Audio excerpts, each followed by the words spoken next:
Assalamualaikum warahmatullahi wabarakatuh. Selamat pagi semuanya.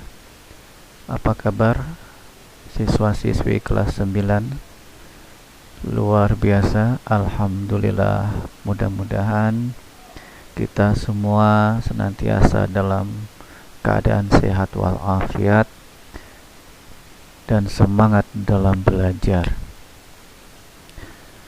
Tidak terasa, untuk pembelajaran kita sudah memasuki pertemuan yang kelima. Nah, untuk pertemuan yang kelima ini pertemuan yang spesial karena pertemuan yang kelima ini masih dalam suasana memperingati Hari Ulang Tahun Republik Indonesia yang ke-75. Di pertemuan kelima ini masih kita bahas tentang prinsip kelistrikan dan sistem instalasi listrik. Ini termasuk sesi yang kedua, yang lanjutan dari materi kita pertemuan keempat. Di pertemuan keempat kita belajar tentang jenis dan manfaat dari energi listrik. Ada energi sebagai penerangan, sebagai panas, gerak, sebagai alat olahraga, ataupun sebagai sumber pengobatan. Selain itu juga kita di pertemuan keempat juga mempelajari tentang pemanfaatan energi alam untuk menciptakan listrik. Ada PLTA, ada PLTU, ada PLTS, PLTO, dan sebagainya. Nah, untuk di pertemuan kelima ini kita akan lanjut materi kita tentang prinsip kelistrikan dan sistem instalasi listrik. Namun sebelumnya, karena kita memasuki pertemuan kelima yang spesial tadi, masih dalam rangka memperingati Hari Ulang Tahun Republik Indonesia, tetap semangat kita. Untuk itu, mari kita menyanyikan bersama-sama lagu kebangsaan kita, Indonesia Raya. Nyanyi bersama-sama ya.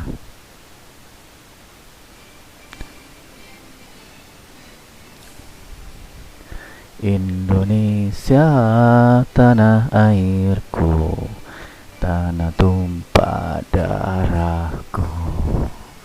Di sanalah aku berdiri, jadi pandu ibuku. Indonesia kebangsaanku, bangsa dan tanah airku. Marilah kita berseru, Indonesia bersatu. Hiduplah tanahku, hiduplah negeriku, bangsaku, rakyatku semuanya. Bangunlah jiwanya, bangunlah badannya, untuk Indonesia Raya. Indonesia Raya, merdeka, merdeka, tanahku, negeriku yang ku cinta.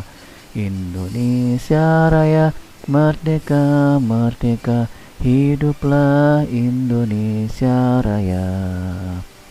Indonesia Raya, merdeka, merdeka, tanahku, negeriku yang ku cinta.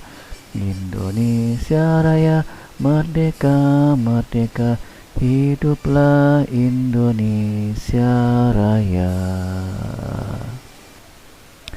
Oke, terima kasih untuk semuanya. Walaupun suaranya serak-serak becek, tapi demi Indonesia Raya kita tetap semangat.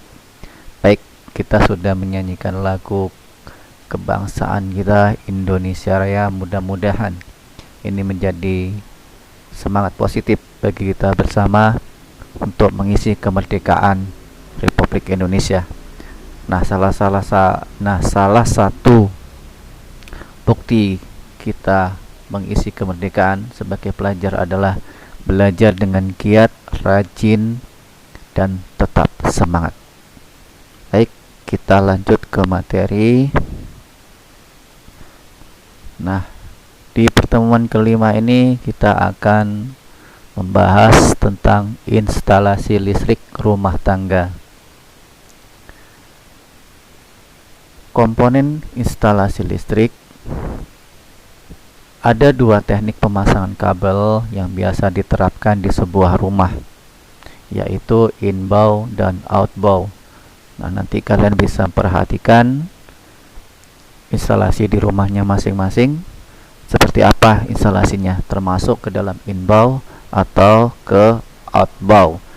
Seperti apa inbound dan outbound itu? Mari kita lihat gambar di bawah ini. Di sini ada dua gambar. Yang pertama gambar yang temboknya itu dilobangin. Yang kedua temboknya tidak diapa-apain. Nah, yang mana inbound dan mana outbound? Nah, gambar pertama inilah yang dinamakan teknik pemasangan listrik inbound. Sedangkan gambar yang kedua masuk ke dalam teknik pemasangan listrik outbound.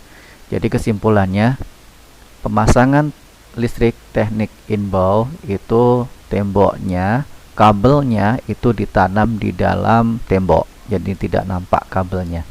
Sedangkan outbound itu semuanya di luar tembok, jadi tidak ada yang ditanam di dalam tembok. Itu perbedaannya inbound dan outbound. In di dalam, out di luar. Itu saja untuk diingat. Kemudian selain kita bicara tentang instalasi listrik tadi yang terdiri dari dua hal, inbound dan outbound, kita juga akan mempelajari komponen instalasi listrik. Apa saja komponen-komponennya dalam merangkai instalasi listrik?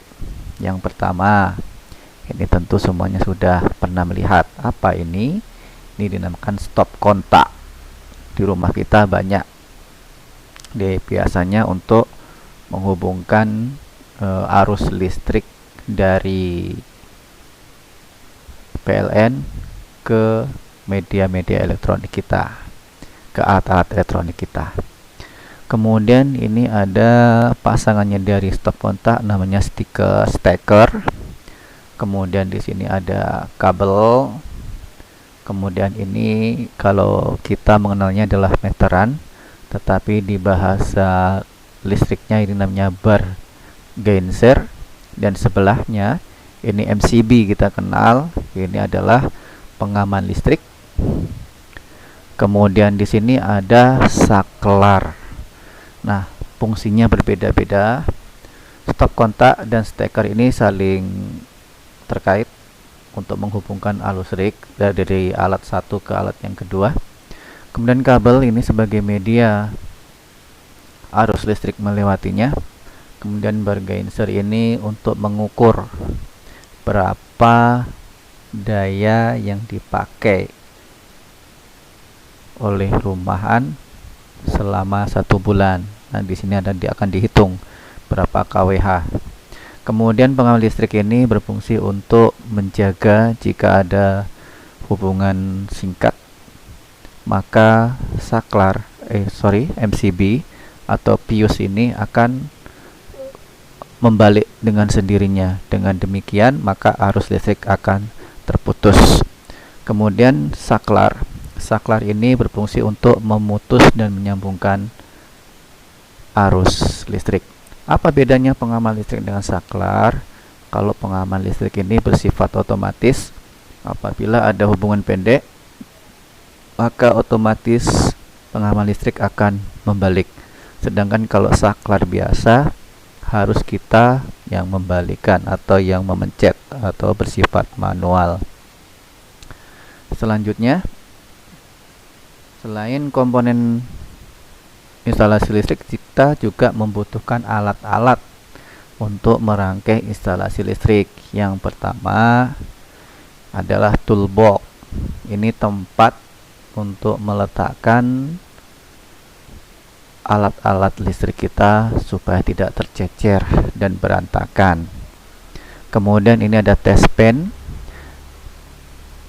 Test pen ini berfungsi untuk melihat apakah dalam satu kabel itu ada aliran listriknya atau tidak. Caranya, ujung test pen yang berbentuk lancip itu kita hubungkan dengan kabel, kemudian pangkal ujung atas itu kita pegang dengan tangan. Apabila lampunya menyala, maka dinyatakan ada arus listriknya atau bersifat satu. Kemudian di sebelahnya ini ada namanya voltmeter, alat yang digunakan untuk mengukur volt dari arus listrik, berapa volt. Kalau rumahan itu berkisar 220 volt. Nah, ini ada alatnya. Nah, di alat ini ada dua, yang pertama analog, yang kedua digital. Jadi yang besar ini adalah voltmeter analog manual, kemudian di sini digital.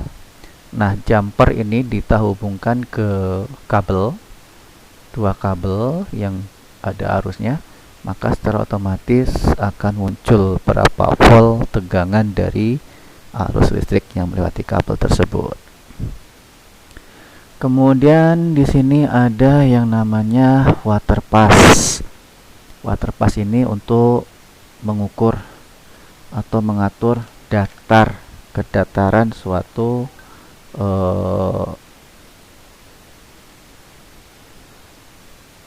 lantai, ya, dataran lantai yang biasanya digunakan untuk mengukur kedataran dari pondasi. Nah, di sini ada dua. Yang pertama yang warna hijau di atas, ini yang bersifat sudah modern. Kemudian yang di bawah itu masih menggunakan pipa atau selang plastik yang diisi air berwarna. Nah, itu yang versi lama, namun pada saat ini masih juga digunakan untuk mengukur kedataran antara sudut satu dengan sudut lainnya. Masih menggunakan water pass yang dibuat dari selang air yang diberi warna. Kemudian di sini ada yang namanya pipa bender. Ini orang kerja bangunan tahu, untuk berfungsi untuk membengkokkan besi. Nah, yang di atas itu yang bersifat modern, yang di bawah masih bersifat tradisional. Kemudian di sini ada crimping tool. Crimping tool ini berfungsi untuk memotong kabel. Kemudian kalau di rumah itu ada jaringan teleponnya, ini digunakan untuk memasang kepala RJ45. Nah, ini biasa digunakan oleh orang komputer untuk memasang kabel LAN. Kemudian ini ada pisau pengupas kabel untuk mengupas kabel, dan ini ada namanya belincong. Belincong ini berfungsi untuk menggali tanah untuk menanamkan kabel ataupun yang lainnya, pipa dan yang lainnya. Kemudian ini ada bor, berfungsi untuk mengebor mur-mur yang dipakai untuk memasang stop kontak maupun saklar dan lain sebagainya. Ini bor listrik, termasuk untuk membuka mur-mur yang sudah rusak. Baik, itu saja pertemuan kita pada kesempatan kali ini. Mudah-mudahan yang materi sedikit ini bermanfaat untuk kita semua, dan jangan lupa minggu depan kita ulangan harian. Pastikan semua siswa sudah memahami materi pertemuan 1 dan 2, 3, 4, dan 5. Pertemuan 1 sampai 5. Jika ragu mana saja pertemuannya, lihat di deskripsi, nanti kita share link-link pertemuan 1, 2, 3, 4, dan 5. Oke, tetap semangat untuk belajar. Saya akhiri. Assalamualaikum warahmatullahi wabarakatuh. Merdeka!